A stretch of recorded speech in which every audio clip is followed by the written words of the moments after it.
Have you had a lot of anal sex, Hero? Me? No. I'm not a degenerate. Hey. No.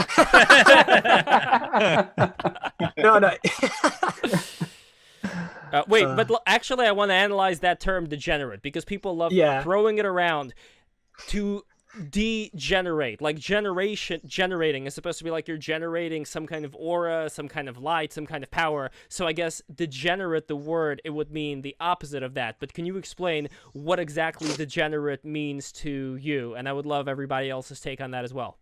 Dude, he just told us he was Italian and then he wasn't Italian. No, I am Italian. I'm just saying. But here's the reality, though. I think it's all about how you treat people.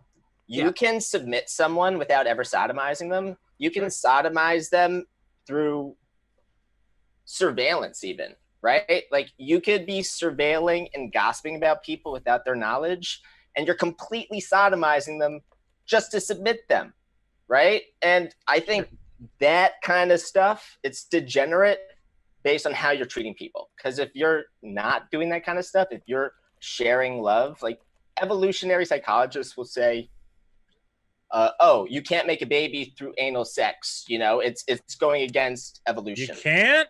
Fuck. Wait, aren't they right now trying sex to is about social bonding. That's all it is. Not the boy wombs. I saw an article about reproduction. You know, if you're your boyveries. If you're enough of a I have a nomadic, problem you with can this. I'm manifest getting an cut over SBD here, with but your this is twice now. We've had people come on the show. We have a co-show. It's called 11 Joules Break the Rules, right? We've had people come on, drop the N-bomb. We have people that like to talk in innuendo, so they're talking about one thing, they're really talking about another. Everybody does this, right? Not just in polite society. We do it live on the stream. And here's the thing. Yeah. Because I can't just let this slide, right? If something bothers me, just like I tell Lev, if something bothers you, you have to speak up because people don't even care what you say. They care about how you make things felt, right? Because look at Trump. Don't listen to anything he says. Don't listen to anything he says. Watch what he does. So if someone says something to placate you, but then their behavior demonstrates something completely different, you know their words are not as meaningful as their actions. Let me stop you there, okay? I appreciate what you're saying. I really do. I was doing that to be like purposefully inflammatory. I'm not like, you know. Sure. Yeah, I was wondering, is that a bit or not? Because I took it as a bit. I'm like, I get it. I mean, I vaguely orbit trad circles, so that is a word that does have some weight, but I was just saying it to be inflammatory. What is your opinion of homosexual relationships? Of homosexual relationships? Yeah. I don't know if I'd call it a negative necessarily. Just own the bit, my dude. I mean, Why right are you... there. I mean, the hesitation alone. Just own it. Want to let me answer or not? Jesus. I'm just own it. You're anonymous, bro. It's okay, bro. Okay, what's the question? What are you asking me? Question is, I mean, you used the term degenerate. You're saying you're shying away from that, but I'm not. I mean, let me say this. I'll give my opinion straight up. Okay, yeah, go ahead. Sorry. Yeah, sure. Through college, I've found out that I, have bisexual inclinations, but I choose not to act on them because I'm interested in perpetuating myself. That said, I don't really have a problem with people being gay. I just wish it wasn't promoted in society. That's just. And in what ways do you feel that it's promoted? Just by the positivity surrounding it? Yeah, power culture, power submission. Yeah. There's just a general culture right now, at least in progressive spheres, of Ellen dancing all the time, all that dancing. Yeah. Does that drive you nuts? Not necessarily Ellen. I don't really care what Ellen does because I don't watch TV. Well, it's probably having a bigger effect on that positivity than most people, though. Probably. There was this. I fail to see the connection between positivity and like how pride parades are organized, because going to a pride parade and being assaulted with like really inappropriate imagery and people that are dressed inappropriately doesn't look like pride to me. It doesn't look like what it used to be, which was a political protest. It looks like, and if we're going to talk about degeneracy, it's like pornography, you know it when you see it. Mm-hmm. That's what I call degeneracy. I don't like going down that road. Know it when I see it. I want some playful concrete ideas there. Because I can understand you don't want to bring your kids to an S&M thing, but You know so what's why going is a on pride at the parade like an S&M parade? Why does it look like an S&M parade and not a pride S&M's parade? fun. What's wrong with S&M? I got no problem. It's not homosexuality. It's not the same thing. It's not the same thing. Listen, pride is not a place for kinks. It is not the same thing. Why not? Why? Because it is not what LGBT is. No, it isn't. Well, it's gay pride. It is not S&M pride. Well, can we not have S&M pride? I got no. What's the problem with S&M? Make it a separate thing, but it's never been so about. You would have that. an S&M. So if there was a separate S&M pride parade, you'd be okay with it. I would not. It would be something absolutely horrendous because it's in public. But again, my point is, it's a pride parade. It's for like the LGBT community. Why is there S&M stuff at it? That's what I want to know. If we're going to talk about degeneracy and we opened up this can of worms, okay. I would like an answer there. Because yes, that's what I call degenerate. Why do you have cheerleaders at a football game? What does that accomplish? Isn't that just sexuality? It's a level got of nothing to do with football. I mean, football shamans, dude. Football. What are they? No, I'm serious. I mean, sexuality plays into parts of society that sure. There's always going to be a level of it, but it's just like food, right? Like you have, let's say, sushi, and I'm a big lover of sushi. I love to eat Japanese cuisine. But at a certain you don't want to fuck sushi. At a certain point, no, I don't want to fuck sushi. Sometimes. At a certain point, when you have these mukbangs with all this junk food that people just keep eating all the time, it's like you are engaging in something where there's less nuance, and it's like you're becoming a hungry ghost. That's a Buddhist term, where you're just constantly seeking after more and more and more pleasure. And the question is, we have a very short time on this planet right now, and what are we going to be doing with it? Are we just going to be doing things just for the sake of pleasure, or are we going to elevate ourselves higher up? Because for the people who say, what's wrong with fun? Sure, there's nothing wrong with fun. And I'll tell you one more thing, that I think people who have always been on the periphery of the risque, they've been some of the greatest artists, creators, designers, playwrights, whatever. Like, people in the periphery are responsible for a lot of the art and culture. But I think it's the fact that they're constantly living on the edge, like a rock star lifestyle, that's something that makes it appealing. And when that is taken away from that peripheral level and just becomes commonplace, in a way, just the artistry, as far as being risque, doing all the stuff, it kind of loses the spice, it loses the edge. And I think are you saying that we're pushing society towards more extreme things as we continue to normalize the extreme? I'm not even going to use the word extreme, though. What I'm going to say is, I think it's much easier to go down than go up. I think it's much easier to just consume a lot of stimuli than it is to say, you know what, I'm going to do things in a lot more of a nuanced way. That is my personal take on it. This is how I like to live my own life as much as I can, because really today we can get any kind of entertainment we want. I could press a button and I could see, all the porn I want. I could be addicted to whatever drug I want. It's not that hard. There's nothing about it that appeals to me, because I'm not exercising my own personal willpower and going to a higher level just by consuming all that stuff all the time. So that's the reason why, for me personally, you don't think you go to a higher level by taking drugs? What drugs have you taken? No, you don't. No, you don't. You definitely don't. All right. Well, I've gone to some levels. Is there a period in time that you consider the morality of the human race to have been at its height? Because it seems like you think we're descending. Or is that not something you agree with? No, I don't agree with that. I think that some people are descending, some people are ascending. I can never point and say this was the best time, because look, we had childbirth deaths, we had all kinds of diseases. There were horrible times that I would never want to go back to. At the same time, I can't let that be a shield to stop me from criticizing certain things that I'm not a big fan of today. Are you a man of God? I do believe in God, but not only that, I do a lot of meditation, and I see certain things that I don't want to go into detail about it right now, but the point is that there is a certain feeling that you end up getting that shows you that there is a lot more to this reality than meets the eye, or at least what we've been taught. So you would say religion should play a part in shaping man's morality? Is that something you would say? I think so, but there's also a problem there, where today we're exposed to so much different information where you could say, what if they're right, or what if they're right? Personally, I think that all of these things talk about a perennial reality where we are all living in like an infinite imagination or a dream or whatever you want to say, where there are no limits, even though there are limits that we're living under right now, being in this physically embodied state where we can very easily get hurt and get injured. But the point is that I think that we have these limitations for a reason. I think that we have these what frailties. limitations? Sorry, did frailties I like you could fall off a building and die. Yeah, you could fall off a building and die. You could get injured by, a spider bites you, like the South American wandering spider. It would bite you. Your whole body hardens up. You get an erection that just lasts forever. Nice. Even your corpse has an erection. First world problems. We have like a lot of health issues that come in the first world. People don't have such high life expectancies, especially in the U.S. Hey, dumb question: is AIDS God's punishment for bad things that we've done? I also as a society. Vito, have you ever done DMT before? No. Can you get me some? Oh shit. By the way, we have Archon. I'm not good at getting drugs, and I feel like that's my greatest shortcoming as a human being. By the way, we have another guest. We have Archon, Darth Archon the Undying. Great to have you here with us. I'm going to add your handle in here as well. But yeah, I don't know how much you were hearing about the conversations that were taking place. We talked about Ghislaine Maxwell. We talked about China. We talked about Russia. We talked about what it means to be a human being living either in the center or the periphery of whatever things are going on. So, Darth Archon, can you hear us? Okay, Darth Archon, there is no response yet. We're going to work on that and see what we can do. I want to remind everybody to subscribe right now who have not subscribed yet. Thank you so much for watching this, and thank you guys for being here.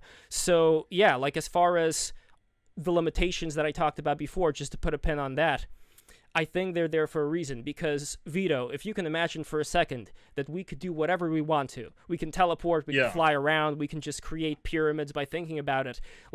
There wouldn't... pyramids? I don't know, pyramids are cool. There wouldn't be... They're cool. Yeah, they are cool. They wouldn't be anything for us to learn if we could already do anything we want. It would just be, we'd just be fooling around all the time. I see this reality as more of a William Shakespeare, everybody, this is a play and we are all actors. That there is something going on to teach us a certain thing about what it means to be a human being. And I am absolutely against legislating morality in the sense that you're going to be locking people in jail for doing something they'd want to do. At the same time, though, I think that because of the quote-unquote death of God, or whatever you want to call it, there has been a delegitimization of the idea that there are things beyond that we can ascend to, and I would personally want to focus on that more. And Jared, you've been doing some tantric work yourself, so I'm curious if you could also speak on the kind of things I'm talking about here. Yeah, well, real quick, I just wanted to ask, sorry to interrupt, do you think homosexuality is holding back the evolution of the human race, or are holding back our potential? No, that's kind of what it sounds like. What does that question even mean? Are you? The question is, do you think that homosexuals do not contribute to that? It is. You're bringing up two very different things: the progression of humanity and contributing to society. It's a response to this. Don't reproduce. There's this power and submission. Well, yeah, they don't reproduce is obvious, but that's probably not crucial. They've been some of the greatest poets and writers and directors and musicians of all time.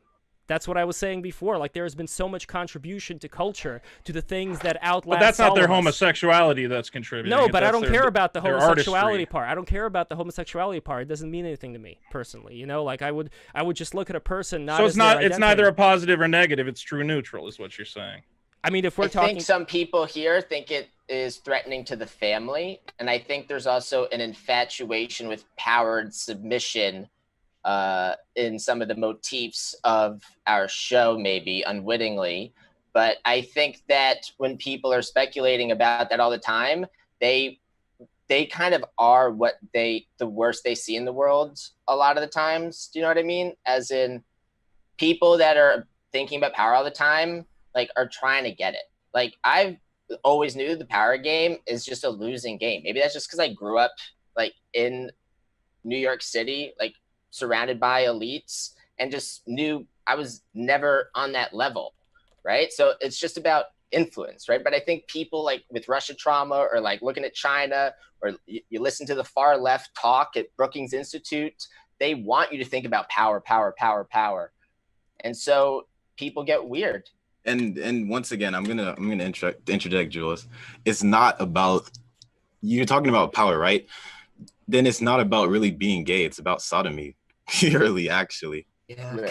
Because if you notice it, there has been like usual, there's just been a real increase in the kind of advertisement, I guess, for like sodomy. And as the reverse Kundalini stuff goes, you're messing yourself up when you put something in your butt.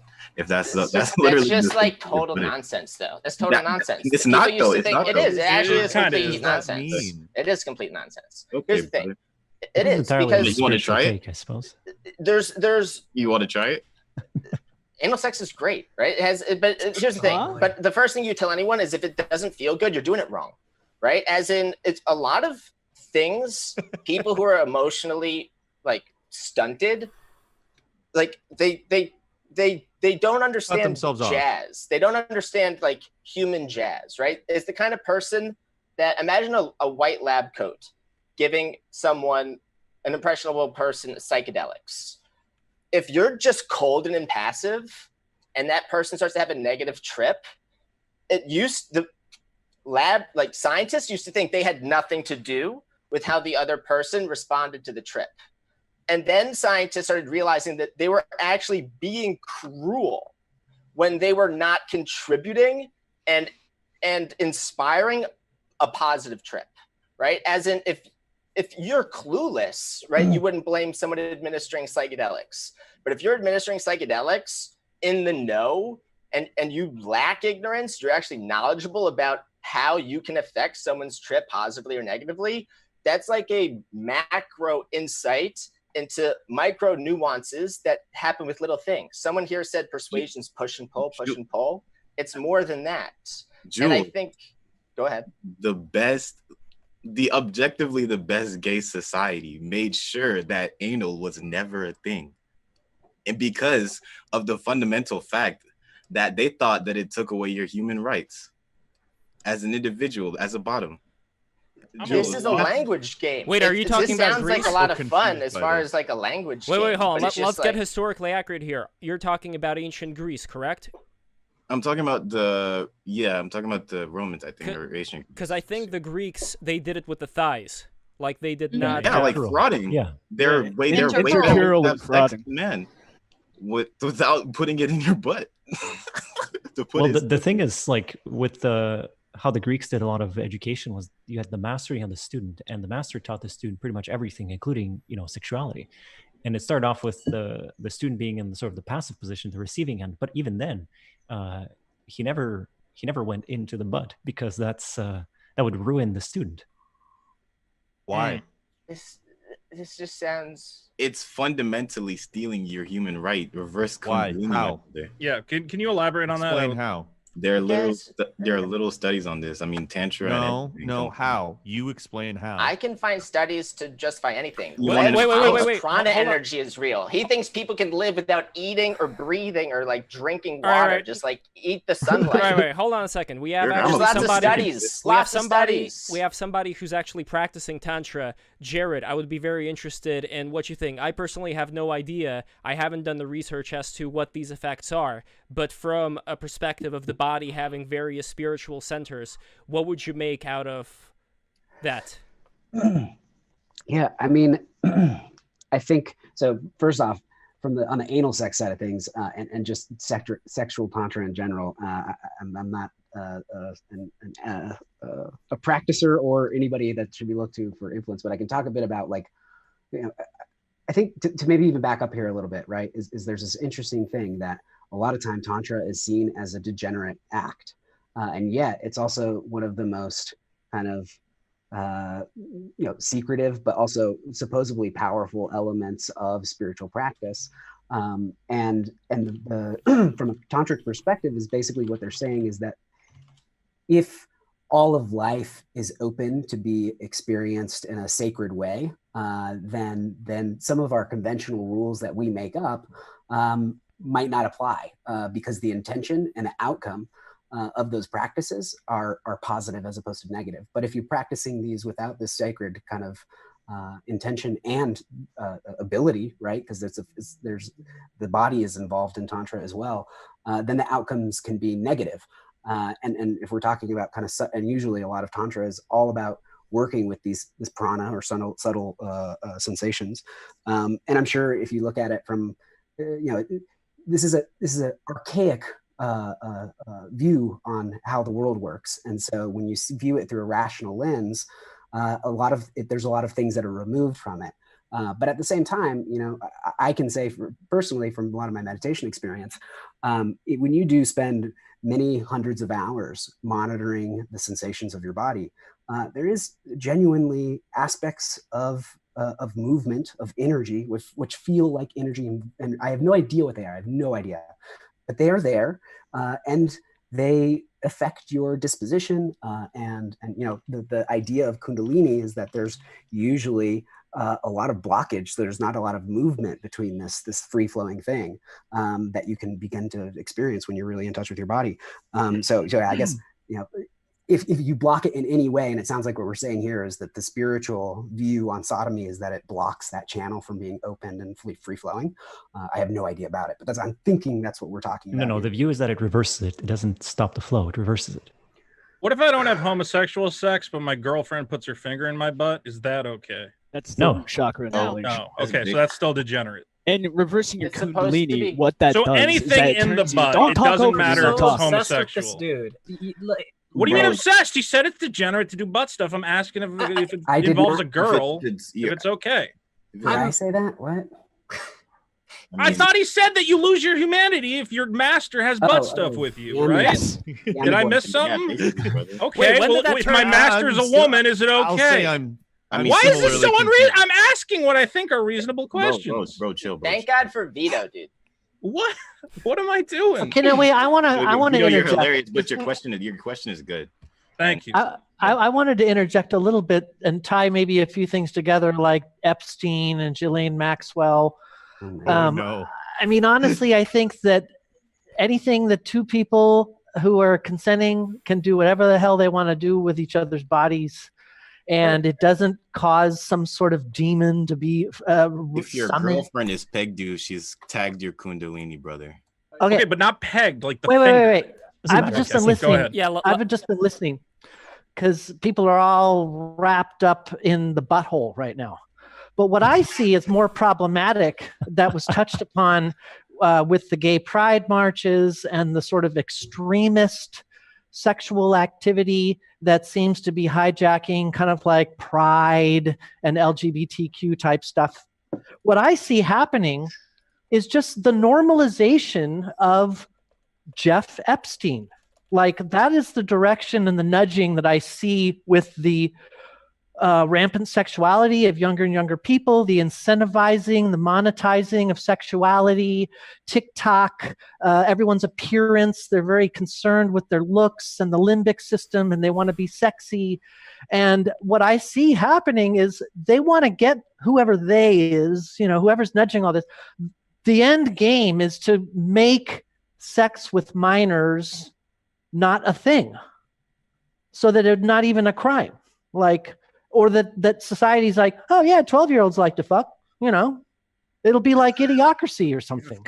That's more concerning to me. I think all this stuff you guys talking about your Kundalini, that shit's crazy. There's articles crazy. About and you guys I'm so out of my depth with this shit. Nobody's trying to legalize that. It's always a bizarre argument. Right, we have Gio here. Well, again, I think that the whole secret society argument is that they do that specifically to have shit on other people.